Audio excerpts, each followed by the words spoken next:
Have you ever achieved something, only to feel it still wasn't enough? Maybe you finished an important project, passed an exam, received a compliment, or reached a goal you had been chasing for months. For a brief moment, you felt proud, but then a quiet voice appeared. You could have done better. Instead of celebrating, you immediately looked for the next thing that needed fixing. And somehow, no matter how much you accomplish, the finish line always seems to move farther away. You tell yourself, once I become more successful, once I lose more weight, once I earn more money, then I'll finally feel enough. But when that day arrives, the feeling never seems to last. A new comparison appears, a higher expectation, a bigger goal, and the cycle begins again. Most people believe self-doubt comes from failure, but that's not always true. Sometimes, the people who doubt themselves the most are also the ones who work the hardest, who care the most, who try the most, because they aren't chasing success. They're chasing permission to finally feel worthy. Think about a mirror. When you stand in front of it, the mirror simply reflects what is there. It doesn't judge you. It doesn't compare you. It doesn't tell you that someone else looks better. But our minds rarely work like mirrors. Instead, they work like critics, always searching for another flaw, another mistake, another reason why we're still not enough. The question is, where did that voice come from? The voice inside your head didn't appear overnight. It was built, one small moment at a time. Perhaps you were praised only when you achieved something. Good grades, perfect behavior, being the responsible one, being the strong one. Without realizing it, your mind slowly learned that love had to be earned, not simply received. As you grew older, that lesson stayed with you. Only now, the people judging you were no longer around. You had become your own harshest judge. Every achievement lasted only a moment, because your inner critic was already searching for the next mistake. Psychologists call this negative bias. Our brains naturally notice what's wrong more quickly than what's right. Long ago, this helped humans survive. Noticing danger kept us alive. But today, that same survival system often turns inward. Instead of searching for wild animals, it searches for personal flaws. One awkward conversation, one small mistake, one piece of criticism, and suddenly, your mind forgets the 100 things you did well. Now imagine opening social media. Within minutes, you see someone buying a new house, someone else starting a successful business, someone traveling the world, someone who seems completely confident. Your brain doesn't compare their difficult days to yours. It compares their highlight reel to your everyday life. And that's a comparison you were never meant to win. The strange thing is, the more you compare, the smaller your own achievements begin to feel.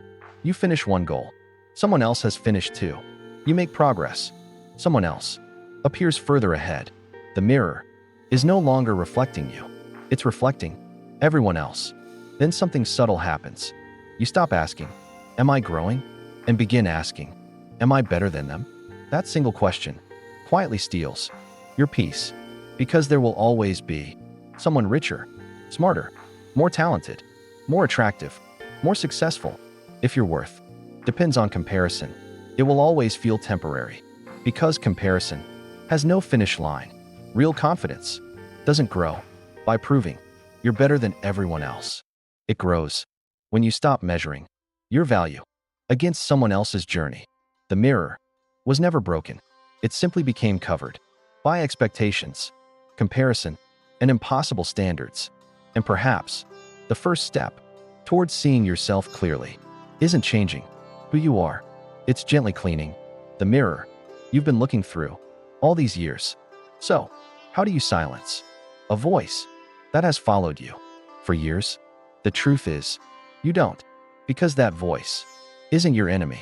It was simply trying to protect you.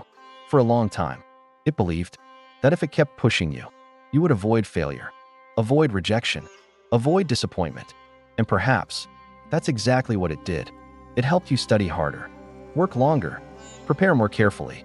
But somewhere along the way, encouragement became criticism, growth became perfection, and progress was never allowed. to feel enough. Imagine speaking to a close friend. They tell you they made one mistake. Would you look at them and say, "You're a failure. You'll never be enough. Everyone else is better than you"? Probably not. You would remind them of everything they've already overcome. You would see their effort, not just their mistakes. So why is it so difficult to offer that same kindness to yourself? Perhaps because you've spent so many years believing that being hard on yourself is the only way to keep moving forward. But research on self-compassion suggests something different. People who treat themselves with understanding don't become lazy. They become more resilient, more willing to learn, more willing to try again after failure, because they are no longer wasting their energy fighting themselves. Remember the mirror. From the beginning, the goal was never to become someone else. The goal was to remove everything that prevented you from seeing yourself clearly. Not comparison, not impossible standards, not old expectations. Just you. You are allowed to celebrate small victories. You are allowed to rest without earning it. You are allowed to be proud before you become perfect, because your value has never been measured by how flawless you are.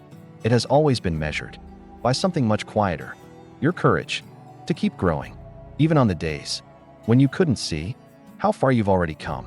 So the next time you look into a mirror, don't ask, "Am I enough yet?" Ask instead, "Can I see myself?" With honesty and kindness.